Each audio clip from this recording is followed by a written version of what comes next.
오늘은 의문과 고민이 들 때라는 제목을 가지고 성도님들과 함께 은혜를 나누려고 합니다. 지난주 우리는 하나님 중심으로 살아가는 2024년도라는 제목을 가지고 은혜를 나누었죠. 하나님께서 본격적인 광야 생활을 하는 이스라엘에게 어떤 것의 중요성을 언급하셨습니까? 진영 배치, 진 배치에 대해 중요성을 언급하셨죠. 그래서 이스라엘의 12지파를 각 세 지파씩 동, 서, 남, 북에 배치를 하셨죠. 그리고 그 가운데 진영의 특이점이 있다면 성막을 가운데 두는 것이었죠. 그래서 그 진영 배치를 통해서 하나님께서 시사하는 바가 무엇이었냐면 이스라엘 백성들 험난한 광야와 같은 인생을 마주할 때 참으로 불리하고 참으로 힘든 순간을 맞이할 수 있을 텐데 그것을 승리하고 이겨내는 삶을 살려면 하나님 중심으로 살아야 한다는 것을 말씀하셨다라고 우리 은혜를 나누었습니다. 그런데 하나님은 절대자가 되셔서 무조건 순종이라고 강요하신 것이 아니라 동서남북의 배치를 라헬의 아들들과 레아의 아들들, 레아의 종들과 라헬의 종들을 묶으면서 그들의 삶, 그들의 보이거나 보이지 않는 갈등의 관계를 세밀하게 살피시면서 그들의 관계를 이해하시면서 그들의 삶을 이해하시면서 하나님 중심으로 살 것을 촉구하셨다고 했죠. 절대자가 되셔서 무조건 순종해가 아니라 우리의 삶을 세밀하게 살피시면서 다 이해하고 있고 우리 형편을 아시는 하나님께서 그러니 나의 중심으로 하나님 중심으로 살 것을 명령하셨다고 그 말씀을 나누었어요. 기억하십니까? 그렇기 때문에 우리는 결단을 했습니다. 2024년도를 시작하는 시점에 나의 형편을 아시고 나의 삶을 이해하신 하나님이 그 하나님께 내 삶을 맡겨야 되는구나. 그렇게 하나님 중심으로 살아가는 것, 하나님을 사랑하는 것, 그렇죠? 기억하시죠? 그래서 하나님 중심으로 살 것을 우리가 결단했었습니다. 그런데요, 제가 지난주에서 이 말씀을 좀 나누고 싶었습니다. 그런 결단을 함에도 지금 당장일 수도 있고 혹은 앞으로일 수도 있는데요. 우리에게 고민이 생길 수가 있습니다. 설교의 제목처럼 그런 결단을 함에도 불구하고 하나님이 나의 삶을 세밀하게 살피시기 때문에 하나님을 사랑하는 것, 하나님 중심으로 삶을 산다는 결단을 함에도 불구하고 현재일 수도 있고 앞으로일 수도 있는데 우리 안에 의문과 고민이 들 때가 있다라는 거예요. 그 의문과 고민이라는 건 무엇이냐면요. 하나님께서 나의 삶을 세밀히 살피시고 이해하시기에 하나님을 사랑하고 신뢰합니다. 그럼 우리는 무엇을 기대하겠습니까? 나의 삶을, 나의 형편을 살피시고 이해하신 하나님이기 때문에 그 하나님을 의지해요. 그럼 우리가 무엇을 기대하겠습니까? 나의 형편을 아시는 하나님께서 나의 형편, 나의 원함을 하나하나 해결해 주시기를 원하지 않겠습니까? 그런데 지금 당장일 수도 있고 앞으로일 수도 있는데 우리는 그 부딪힘이 찾아올 수도 있다는 거예요. 쉽게 말해서 이런 거죠. 나를 다 이해하시고 살피신다면서 왜 여전히 그대로인가?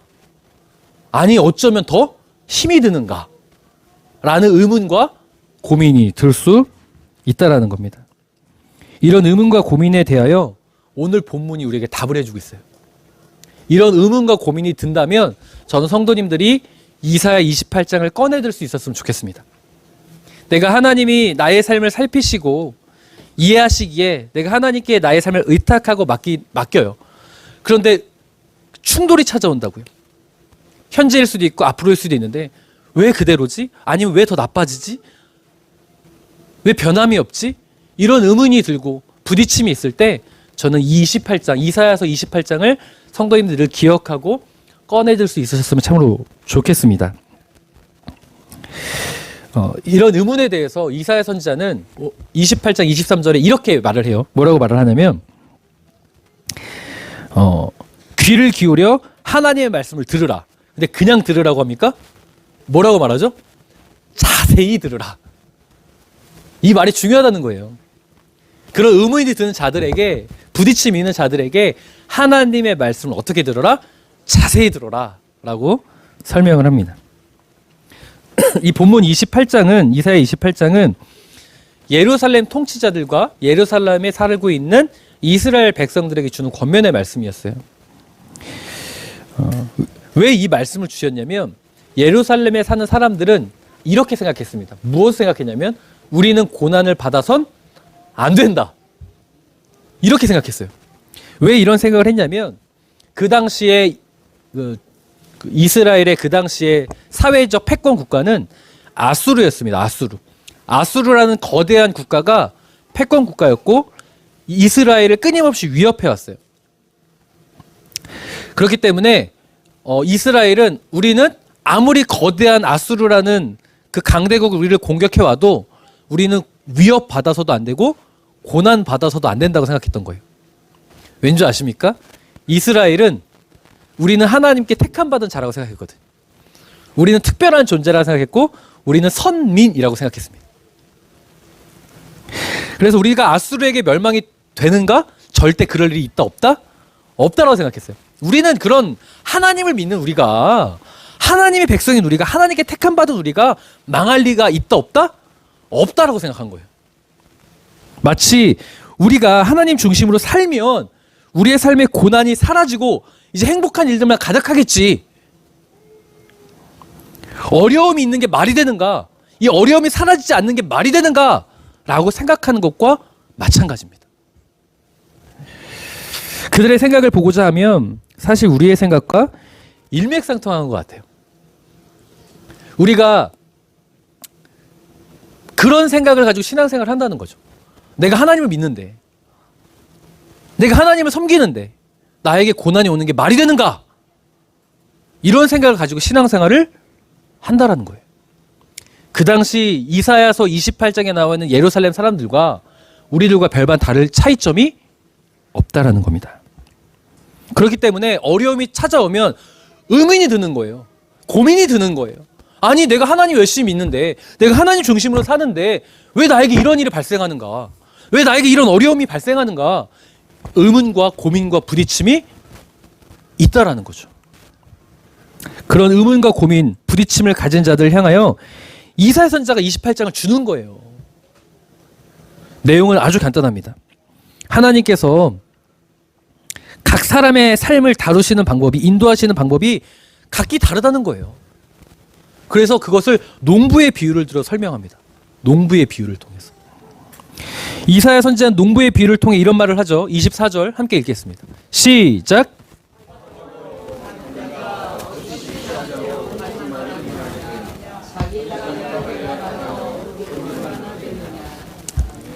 자, 파종하려고 가는 자는 농부입니다. 농부. 그죠? 농부가 밭을 갈기만 합니까? 땅을 개간하기만 합니까? 그걸 오히려 반문하는 거예요. 농부가 수확물을 얻으려면, 농작물을 수확하려면 땅을 개간하기만 하면 됩니까? 모두가 다 할 수 있는 그것만 하면 됩니까? 모든 농부가 다 하는 그 땅을 개간하는 거 로터리 친다고 하죠. 그것만 합니까? 아니면 배추가 있고 알타리가 있고 고구마가 있고 고추가 있고 여러 농작물이 있는데 똑같이 합니까? 똑같은 시기에 똑같이 심고 똑같은 방법으로 농작을 합니까? 반문하는 거예요. 그러면서 뭐라고 얘기하냐면 25절부터 소해양과 대회양과 소맥과 대맥에 대해서 나오죠. 이 소해양은 무엇이냐면 미나리과의 약재입니다. 미나리과의 약재고 대회양은 팔각회양이라는 약재예요. 그러니까 회라는 게 그 이방 나라에서 왔다는 의미잖아요. 그래서 회교 이런 표현도 있고 그러니까 외국에서 왔던 향신료 이런 표현이겠죠. 소맥은 뭔지 아십니까? 소맥? 밀이죠, 밀. 대맥은 보리입니다. 네. 그리고 귀리가 있어요. 귀리는 가장자리에 심고 소맥은 줄줄이 심고 대맥은 정한 곳에 심고 이게 성경에 나와 있어요. 농작의 방법이 다 각기 다르죠. 이것뿐입니까? 타작 방법 또한 다릅니다. 소해양은 막대기로 떨고 대회양은 막대기로 부수고 곡식은 수레바퀴와 말급을 사용해서 부서지지 않을 정도로 타작합니다. 지금 이 이사야 선지자가 무엇을 말하는지 좀 느껴지십니까? 농부의 비유를 통해서 농부는 밭을 갈고 씨를 뿌릴 때도 알곡을 얻을 때도 그 농작물의 상황에 맞게 각기 다르게 구체적인 방법들을 다르게 사용하고 있다는 거예요. 이사야 선지자는 농부의 비유를 통하여 각자의 상황에 따라서 그 상황에 맞게 하나님의 일하심이 있다는 것을 전하고 있습니다. 그런데 우리는 그러지 못하는 거예요. 우리의 시선은 하나님의 시선과 좀 다른 것 같아요. 우리의 시선은 남들과 비교해서 저 사람에겐 저런 게 있는데 왜 나는 그런 게 없지? 저 사람에게는 이게 형통의 은혜가 있는데 똑같이 믿는데 땅을 똑같이 개간하는데 똑같이 하나님을 섬기는데 저 사람은 되고 왜 난 안 되지? 이런 시선이 있는 것 같아요. 그런데 성경이 말하기를 각자의 상황과 각자의 때에 따라 다르다는 거예요. 배추는 언제 심어요? 고추는 언제 심어요? 똑같은 시기에 심으면 어떻게 됩니까? 적용이 안 되는 거예요. 각자의 상황에 맞게 된다는 거죠. 우리의 시선이 얼마나 재밌냐면요. 성도님들, 한 장로님이 되게 재미난 이야기가 있어요. 죽어서 천국에 갔답니다. 한 장로님이 죽어 천국에 갔대요. 천국에 갔더니 하나님이 너무 수고했다고 짜장면을 사주시더랍니다. 얼마나 맛있던지. 하나님이 주신 짜장면 얼마나 맛있겠습니까? 열심히 먹었대요. 근데 옆을 봤는데 어우 세상에 우리 교회 집사님이 있더래요. 근데 세상에 너무 억울한 일이 발생한 거예요. 세상에 그 집사님은 탕수육을 먹고 있는 거예요. 난 짜장면을 먹고 있는데 그 집사님은 탕수육을 먹고 있으니 얼마나 서운해요. 그래서 하나님께 막 서운함을 토로했대요. 그때 하나님이 저 사람을 보라고 손가락을 가리셨어요. 누구냐면 담임 목사님이었습니다. 담임 목사님은 천국에서 만난 거예요. 뭐 하고 있는 줄 아십니까? 담임 목사님은 짜장면 배달하고 있었습니다. 이게 저는 이 유머가 우리의 그 시선을 너무나 잘 표현해주고 있는 것 같아요. 자꾸만 비교하면서 나보다 더 좋은 것을 가진 사람에겐 질투와 서운함, 질투를 느끼고 오히려 내가 더 이렇게 열심히 믿었는데 나는 그래도 장로인데 내가 더 하나님을 땅을 더 개간 열심히 했는데 왜 나는 짜장면이냐고 그렇게 말을 하는 것 같아요. 그런데 그렇게 억울하다가도 세상에 담임 목사님이 짜장면 배달하는 걸 보니까 위로를 얻죠. 참 우리의 시선이 하나님을 섬기는데 그런 것 같아요. 근데 성경이 우리에게 말하기를 그렇게 되면 그런 시선을 가지고 있으면 우리는 의문과 고민이 들 수밖에 없는 거예요. 난 땅을 열심히 개간하는데 왜 지금 농작물이 없냐라고 말하는 것과 똑같거든요. 각 때에 따라 하나님의 농부 되신 하나님께서 알맞게 방법으로 역사하시는데 배추 심을 시기에 고추 심어놓고 왜 고추가 나지 않느냐고 말하는 거 똑같다는 거죠. 우리의 시선이 그런 거예요. 그런데 하나님은 그렇게 시선을 갖지 말고 이사야 선지자가 말하기를 상황에 맞게 때에 따라 일하신 하나님을 신뢰하라고 우리에게 권면하고 있음을 꼭 붙잡으셨으면 좋겠습니다. 그래서 이사야 선지자는 이 농부의 비유를 전하면서 이런 말을 합니다. 29절 함께 읽겠습니다. 시작. 아멘. 하나님의 경영은 기묘하대요. 그리고 하나님의 지혜는 광대하다. 이 광대하다는 게 어떤 의미일까요? 우리가 감히 추측할 수 없을 정도의 크기라는 거예요. 하나님의 일하심은 우리의 잣대로 판단할 수 없다는 거예요. 하나님의 일하심은 저 사람과 나랑 달라요. 우리는 똑같이 땅을 개간하며 저 사람과 나를 비교하지만 그게 아니라 그 사람에 맞게 하나님이 일하신 방법이 다르다는 거예요. 저 사람은 되는데 난 안 되지? 이게 아니라 저 사람이 됐다면 박수 쳐주고 축하해 주세요. 그리고 나도 신뢰하십시오. 하나님이 나에게 맞는 은혜와 역사가 있다는 것을 의문과 고민이 들 때 그것을 더 붙잡기를 주님의 이름으로 간절히 축원드립니다. 고린도전서 1장 25절 이런 말씀이 있습니다. 제가 한번 읽어보죠. 하나님의 어리석음이 사람보다 지혜롭고 하나님의 약하심이 사람보다 강하니라. 아멘. 하나님의 지혜는 우리가 측량할 수 없습니다. 하나님의 경영, 일하시는 방법은 우리가 감히 우리의 잣대로 판단할 수 없습니다. 하나님이 나의 삶을 이해하시고 세밀하게 살피신대요. 이스라엘의 12지파를 3지파씩 동서남북으로 나누시고 라헬의 아들들과 레아 아들을 묶으면서 나의 삶을 살피신다는 거 동의해요. 아, 그렇지. 하나님은 나의 삶을 이렇게 세밀하게 살피시고 나의 형편을 아시니까 이제 좀 나아지겠지라고 기대했는 걸. 세상에 뭐지? 그 장론, 천국 간 장로님처럼 왜 난 짜장면이지? 라고 말하는 거 똑같아요. 그런데 그때 나의 지혜와 나의 잣대를 붙잡으면서 왜 농작물이 없냐고 말하는 것이 아니라 기묘하시고 광대하신 하나님의 지혜를 나의 삶에 하나님의 때에 맞게 일하시는 그 하나님을 신뢰하시기를 주님의 이름으로 간절히 축원드립니다. 저는 문득 이런 생각이 들 때가 있어요. 어떤 목사님을 볼 때면 저의 견해로 볼 때 저분은 참 훌륭하시다. 저분은 정말 믿음이 좋으시다라는 분이 보입니다. 물론 제가 그렇게 감히 판단해서는 안 되지만 정말 누구나 인정할 수 있는 그 정도의 사람 목사님들이 계시죠. 근데 그 목사님들이 여전히 힘들게 사시고 성도가 없으시고 너무 괴로워하시는 걸 볼 때가 있어요. 그러면 너무 안타깝죠. 하나님, 저런 분이 잘 되셔야죠.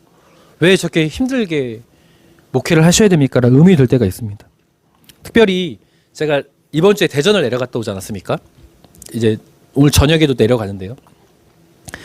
디민 과정을 하다 보니까 많은 목사님들을 만날 기회가 있어요. 참 훌륭하신 목사님들이 많은 것 같아요. 근데 저기 신도시에서 목회하시는 목사님이 계신데 대화하다가 이런 말씀을 하시더라고요. 저보다 13살이 많으세요. 막 흐느끼시고 막 우시면서 저한테, 한참 어린 저한테 우시면서 이런 말을 하는 거예요. 목사님, 제가 갈 데가 없어요. 제가 갈 데가 없어요. 라고 막 우시는 거예요. 근데 그분과 대화하다 보면 너무 논리성이 뛰어나고 이성적이고 성경을 해석하는 게 너무 뛰어나시더라고요. 그리고 또 하나님을 사랑하는 게 너무 느껴져요. 근데 저한테 하시는 말씀이 갈 데가 없대요. 그리고 한참 어린 후배한테 제 손을 잡고 울어요. 와, 그 가슴이 찢어짐이란 이루 말할 수가 없었습니다. 제가 그분의 손을 잡고 기도했어요. 하나님, 우리 목사님의 길을 열어주십시오. 우리 목사님을 하나의 선하게 인도하여 주세요라고 기도했습니다. 근데 간혹 또 이런 분을 볼 때가 있어요. 어떤 목사님을 보면 신학적인 용어로 이런 표현이 나와요. 기능적 무신론자 같다. 이 기능적 무신론자 말은 뭐냐면 이때는 하나님을 이용해요. 이때는 하나님을 사랑해요. 근데 이때는 하나님 없이 살아요. 하나님을 두려워하지 않는 것 같은 모습이 있어요. 물론 저도 그럴 수도 있겠죠. 저도 조심해야 되겠지만 간혹 그렇게 보이는 목사님들도 계시는 것 같아요. 그런데 이상하게 목회를 잘해요. 이상하게 부응을 해요. 그럼 하나님께 항변하죠. 아니, 하나님 어떻게 이럴 수 있습니까? 아니, 어떻게 그럴 수 있습니까? 제가 단편적으로 이런 이야기를 했지만 우리가 이런 의문과 고민이 있다고요. 하나님, 정말 이렇게 내가 신앙생활을 했으면 하나님 도와주셔야죠. 내가 얼마나 간절한데요. 근데 저 사람은 되는데 나는 왜 안 됩니까? 라는 의문과 고민이 든다고요. 그런데 사랑하는 성도님들, 고린도서 1장 25절의 말씀 붙잡으십시오. 우리가 아무리 올바르지 않은 것 같다라고 나의 지혜와 나의 의성과 나의 잣대로 하나님께 항변해도요, 우리가 하나님이 일하시는 방법은 기묘하고요, 우리 하나님의 지혜는 광대하십니다. 하나님은 우리가 보지 못하는 것을 보실 수 있는 분이세요. 우리가 감히 어떤 견해로 그 사람을 폄하합니까? 그분도 아니라고 생각하는 그분에게도 하나님이 얼마나 쓰시는 일이 있는 거예요. 그러니 남과 비교하지 말고 나의 상황에 맞게 나에게 일하시는 그 하나님을 붙잡을 수 있으시기를 간절히 부탁드립니다. 저는 성경을 읽을 때 가장 이해하기 어려웠던 부분이 있어요. 그 부분이 어떤 부분이냐면 사무엘하 12장입니다. 사무엘하 12장엔 어떤 내용이 나오냐면요. 다윗이 아들을 위해서 금식 기도하고 아들을 살려달라고 부르짖는 장면이 나와요. 다윗이 우리아의 아내 바세바를 취했을 때 죄를 저질렀죠. 근데 바세바가 임신을 했습니다. 그 아이를 낳았어요. 하나님은 그 죄에 대해서 심판하셨죠. 그 아이를 아프게 하셨습니다. 다윗이요, 그 아이가 아프자 모든 정사를 다 내려놓고 골방으로 들어갔어요. 골방으로 들어가서 금식하고 울부짖었습니다. 하나님, 이 아이를 살려주십시오. 이 아이를 살려주십시오. 모든 신하들이 걱정할 정도였어요. 음식을 드시라고, 왕이셔 음식을 조금이라도 드셔야 됩니다라고 말해도 일절 거부했어요. 다 거부하고 정말 간절함을 가지고 금식하며 이 아이를 살려달라고 부르짖었습니다. 그런데 그 아이가 죽었어요. 신하들이 난리가 났습니다. 이 아이가 이 왕자님이 죽은 것을 다윗에게 알릴 수가 없는 거예요. 그런데 다윗이 눈치 백단이죠. 신하들이 수근거리는 걸 보고 바로 알아차렸습니다. 신하들이 어떤 걸 느꼈을까요? 걱정을 했겠죠. 다윗이 얼마나 이 왕자를 사랑했는지를 아는데, 기도했는지를 아는데, 아, 큰일 났다 걱정을 했는데 다윗이 뭐 한 줄 아십니까? 목욕하러 들어갑니다. 의복을 갈아입습니다. 그리고 성전에 올라가서 목욕하고 의복을 갈아입고 성전에 올라가서 하나님께 경배합니다. 하나님께 영광 돌렸습니다. 그리고 내려와서 음식을 가져오라고 말합니다. 그리고 음식을 맛있게 먹었다는 내용이 나옵니다. 방금 전까지 아이를 위해서 살려달라고 금식하며 울부짖는 자가 그 일이 이루어지지 않았어요. 그럼 어떤 행동을 보이는 게 맞아요? 상심하고 좌절하는 게 더 맞아 보이는데, 목욕을 하고 의복을 갈아입고 성전에 올라가서 하나님을 찬양하고 경배하고 음식을 달라고 해서 먹습니다. 저는 이 부분을 받아들이기가 너무 어려웠어요. 아니, 이해하기가 어려웠어요. 어떻게 이럴 수 있을까? 아니, 이게 상식적으로 말이 되지 않잖아요. 제가 다윗이었다면 정말 간절히 기도하고 간절히 원하고 막 금식하며 부딪히는 문제, 하나님 정말 해결해 주세요라고 간절히 부르짖는 문제가 응답받지 않으면 저는 낙심할 것 같거든요. 저는 좌절했을 것 같아요. 아니, 우리는 그럴 것 같아요. 근데 다윗은 하나님을 경배했습니다. 너무 이해가 가지 않는 거예요. 물론 이성적으로 어떤 상황에도 하나님을 찬양하겠다는 관점을 보면 동의할 수 있어요. 그렇지만 피부로 와닿지가 않는 거예요. 나에게 그런 일이 있다면? 그리고 저는 지금도 기도하고 있거든요. 그런 간절함을 가지고 기도하고 있거든요. 그러면 저는 무너질 것 같아요. 근데 어떻게 이럴 수 있었을까? 제가 다윗이 어떻게 이럴 수 있는지를 찾은 힌트가 뭐냐면, 그 아이가 죽은 내용 뒤에 바로 무슨 내용이 나오는지 아십니까? 솔로몬이 탄생한 이야기가 나옵니다. 그 아이가 죽었어요. 한번 볼까요? 사무엘하 12장 20절 함께 읽겠습니다. 시작. 다윗이 땅에서 일어나 몸을 씻고 기름을 바르고 의복을 갈아입고 여호와의 전에 들어가서 경배하고 왕궁으로 돌아와 명령하여 음식을 그 앞에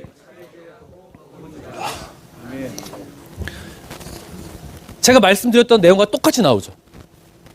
아이가 죽었는데 하나님을 경배하고 음식을 먹습니다. 다윗의 태도가 돌변한 거예요. 다윗이 사실 여기서만큼은 하나님께 항변해도 누구도 다윗을 말릴 수 없어요. 생각해보세요, 성도님들. 금식을 했고 신하들이 말릴 정도로 간절히 부르짖었다면 얼마나 기대감을 가지고 기도했겠어요. 그러면 그 일이 응답되지 않았을 때 다윗이 하나님을 항변한다? 하나님께 불평을 털어놓는다? 이것을 말릴 수 있는 존재가 누가 있을까요?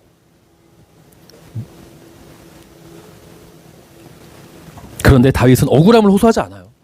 하나님께 경배합니다. 사무엘하 12장을 보면 이 내용 뒤에 누가 태어나는 이야기가 나온다고요? 솔로몬이 태어난 이야기가 나와요. 저는 이게 엄청난 의미라고 믿습니다.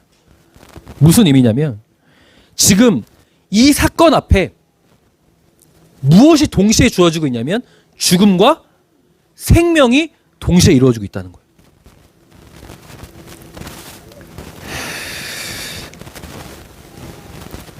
사랑하는 성도님들, 내가 간절히 원하는 바가 그대로일 수 있어요. 내가 간절히 원하는 바가 어쩌면 더 악화가 되는 상황을 맞이할 수 있습니다. 그런데 다윗처럼 하나님의 지혜를 쫓는 시선을 갖잖아요. 그러면 지금 사무엘 12장이 뭘 말하는 거냐면 인간의 잣대로 보고 인간의 지혜를 보면 다윗이 항변하는 게 맞아 보여요. 억울함을 호소하는 게 맞는데 지금 다윗이 그렇지 않은 이유가 하나님의 시선을 쫓은 거거든요. 하나님의 지혜와 하나님의 시선을 쫓으면 성경이 무엇을 말하는 거냐면 그 아이가 죽는 것으로 인해서 절망하고 끝났다고 나는 판단하고 무너지는데 그게 아니라 하나님은 생명의 회복을 준비하고 있다는 걸 보여주는 거예요. 그래서 솔로몬을 보여주는 거예요. 동시에 이루어지고 있는 거예요. 만약에 다윗이 하나님의 지혜를 쫓지 않고 기묘하고 광대하신 하나님의 지혜를 쫓지 않고 억울하다고 이렇게 기도하면 남들은 기도 들어주던데 왜 내 새끼 죽었냐고 억울함을 호소하는 사람의 시선을 쫓았다면 항변하는 이야기로 이 내용은 끝나야 됩니다. 그 아이가 죽었고 다윗은 하나님께 억울함을 호소하더라, 이 이야기로 끝나야 돼요. 그래서 사무엘하 12장은 그렇게 이야기가 끝나지 아니하고 솔로몬의 탄생 이야기로 끝이 납니다.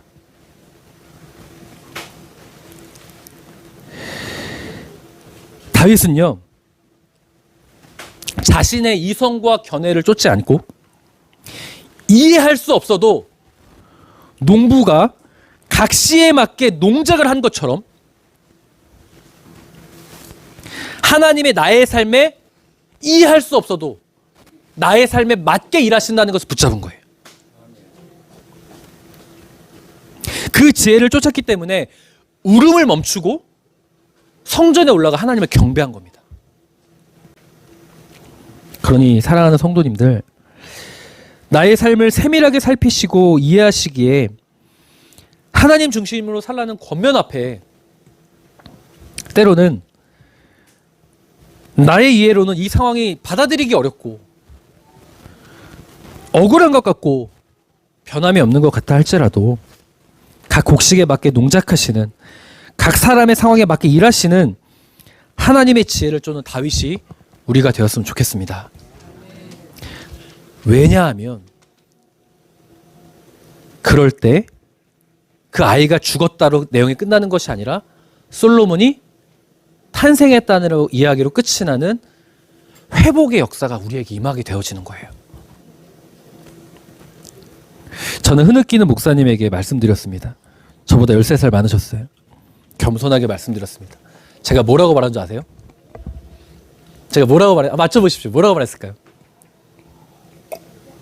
그동안 우리 사랑하는 성도님들이 임병재 목사를 겪으면서 힘들어하는 성도를 보면 뭐라고 얘기할 것 같아요? 네, 힘내시오. 또요. 흐느끼는 목사님을 향해 제가 뭐라고 말했을까요? 하나님 살아계신다. 네. 제가 위로를 안 해드리는군요. 성도님들에게. 많은 말 하지 않았습니다. 목사님 힘내시라고 했어요. 그리고 이렇게 얘기했습니다. 하나님은 크신 분이시잖아요. 하나님은 크신 분이시라고 그 얘기했습니다. 우리가 제가 그런 얘기를 해요. 성도님들 코끼리의 다리를 보면 코끼리의 다리를 한번 상상해 보세요. 코끼리를 볼 때 내가 다리를 봐요. 다리를 보면서 이게 코끼리라고 할 수 있습니까? 없습니까? 할 수? 없어요? 있죠. 코끼리의 다리를 보면서 코끼리라고 할 수 있어요. 코끼리의 코를 보면서 코끼리라고 할 수 있습니까? 없습니까? 있어요? 없어요? 있어요. 근데 우리의 시선이 항상 어떻게 되냐면요. 코끼리의 다리만 보고 코끼리라고 하고 코끼리의 코를 보면서 코끼리라고 해요. 하나님을 인정해요. 근데 아주 작은 부분만 보면서 나에게 내가 이해할 수 있는 부분만 보면서 하나님이라고 해요. 하나님을 너무 작게 본다고요. 근데 코끼리 전체를 보면서 코끼리라고 말할 때 코끼리의 완전체를 볼 수 있는 거예요. 코끼리 전체를 보면서 꼬리와 다리부터 머리 다 전체를 보면서 코끼리라고 이야기해야 코끼리를 완전하게 이해할 수 있어요. 제가 이 말씀을 왜 드리냐면 크신 하나님을 볼 수 있을 때 작은 부분만이 아니라 크신 하나님을 볼 수 내가 인정할 때 크신 하나님이라는 것을 인정할 때 하나님의 일하심을 내가 신뢰할 수 있는 거예요. 그래서 저는 목사님께 말씀드렸습니다. 하나님은 크시잖아요 라고 말씀드렸어요. 하나님은 모두에게 똑같은 방법으로 일하지 않아야 하십니다. 가령 예를 들어 볼까요? 사도행전을 보면 야고보 사도와 베드로 사도가 감옥에 갇혔어요. 맞죠? 근데 베드로 사도는요, 항상 감옥에서 어떻게 해요? 성경 사도행전 읽어보세요. 이상하게 베드로 사도는 감옥에 갇혀도 나와요. 야고보 사도는요, 못 나와요. 그러면 야고보 사도 억울해요, 안 억울해요? 비교하면. 아니, 야고보 사도는요, 수장이었어요. 예루살렘 교회 수장이었어요. 담임 목사님이었어요. 그럼 베드로가 나와야 돼요? 야고보 사도가 나와야 돼요? 인간의 견해를 보면 야고보가 나와야죠. 야고보는 얼마나 많이 맞았는데요. 나중에 순교도 당합니다. 베드로는요. 갑자기 감옥에 갇힐 줄 알았던 베드로가 사도행전 4장과 5장을 보니까 집 문을 노크하고 있고 천사가 막 문을 열어주잖아요. 우리가 야고보가 돼보세요. 비교하면 어때요? 아니 베드로는 되는데 왜 난 안 됩니까? 라는 말 나와요, 안 나와요? 성경을 봐도요, 각 사람에 맞게 일하시는 방법이 다 다릅니다. 때에 따라 다르게 일하시는 하나님을 꼭 믿으셨으면 좋겠어요. 그러하기에 다윗처럼 설령 이해할 수 없는 상황, 아들이 죽으면 의문이 들고 고민이 되잖아요. 그런데 그런 의문과 고민이 드는, 간절히 기도했는데 아들이 죽었다? 항변하고 싶은 그 순간에도 나의 잣대와 나의 지혜를 쫓지 말고 하나님을 경배하는 다윗의 지혜를 쫓으시기를, 그 하나님의 지혜를 붙잡는 다윗이 되기를 주님의 이름으로 간절히 축원드립니다. 그래야 죽음으로 끝난 이야기가 아니라 생명의 시작이 되는 이야기가 시작됨을 꼭 붙잡으셨으면 좋겠습니다. 그래서 이 말씀 꼭 나누고 싶습니다. 예레미야 29장 11절, 이 말씀 나누고 말씀 마칠게요. 함께 읽겠습니다. 시작. 여호와의 말씀이니라. 너희를 향한 나의 생각을 내가 아나니 평안이요 재앙이 아니니라. 너희에게 미래와 희망을 주는 것이니라. 아멘. 농부 되시는 하나님은 곡식을 파괴하려고 하시는 것이 아니에요. 각자의 그 채소물에, 농작물에 맞는 농사법을 사용해서 알맞는 방법으로 최고의 열매를 맺으려 하심을 꼭 기억하셨으면 좋겠습니다. 그래서 하나님께서 우리를 두고 계획하시는 일들은 재앙이 아니라 평안이고 우리의 미래에 희망을 주는 것임을 꼭 기억하셨으면 좋겠습니다. 기도하겠습니다.